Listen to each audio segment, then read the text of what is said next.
تیرے در پہ آئے جو دامن کو بھر لے جائے۔ یاد رکھیے کوئی بھی عبادت اللہ کی توفیق کے بغیر نہیں ہو سکتی۔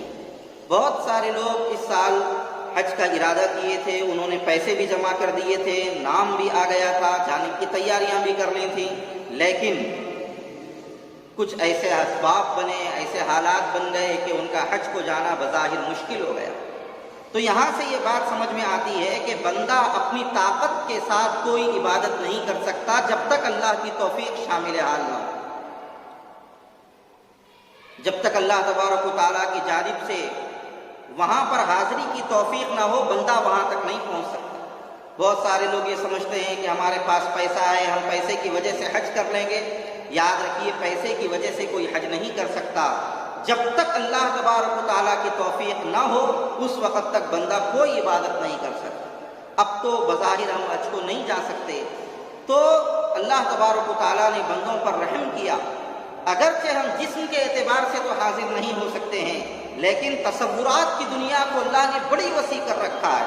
تصور میں بندہ جہاں چاہے وہاں پر پہنچ سکتا ہے، جو چاہے وہ کر سکتا ہے۔ لہٰذا ہم اپنا تصور بنائیں کہ اس وقت میں مکہ پہنچ چکا ہوں، بیت اللہ کے سامنے ہوں، میری نگاہوں کے سامنے اللہ کا گھر ہے، میں اللہ کے گھر کو اپنی نگاہوں سے دیکھ رہا ہوں، اور اب میں اپنے گناہوں کو اللہ کے حضور میں پیش کر رہا ہوں۔ میرے گناہ اللہ تبارک و تعالیٰ کے حضور میں معاف کیے جا رہے ہیں۔ میں احرام باندھا ہوا ہوں، میں بیت اللہ کا طواف کر رہا ہوں، میں صفا مروہ کی سعی کر رہا ہوں، میں حلق کروا رہا ہوں، اور اب ایام حج شروع ہونے والے ہیں۔ لہذا یہ تصور اپنے اندر پیدا کریں، میں مینا جا رہا ہوں، وہاں سے عرفات جا رہا ہوں، مزدلفہ جا رہا ہوں، اور میں وہاں سے پھر مینا آ رہا ہوں، میں رمی جمرات کر رہا ہوں۔ لہذا اپنے تصور کو وسیع رکھیں۔ میں مدینہ پہنچ چکا ہوں، میں سرکار دو عالم صلی اللہ علیہ وسلم کے شہر کی گلیوں کے اندر میں موجود ہوں، اور حضور علیہ الصلوۃ والسلام کے روضے پر میں حاضر ہوں، وہاں پر صلاۃ و سلام عرض کرنے کے لیے میں جا رہا ہوں۔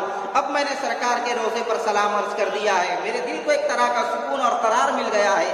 یہ جسم کے اعتبار سے تو اس وقت ہم حاضر نہیں ہو سکتے، لیکن تصورات اپنے ایسے اعلیٰ بنائیں، اور اچھے تصورات کو ذہن میں رکھ کر اگر انسان اس طرح کا کام اپنا کرتا رہے تو ایک دن اللہ تبارک و تعالیٰ ضرور وہاں پر بلائے گا۔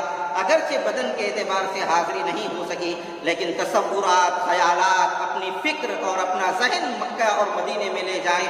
ہو سکتا ہے یہی تصور ہمیں ایک دن وہاں پر ضرور حاضری کا یہ ہمارے لیے موقع بن جائے، سامان بن جائے۔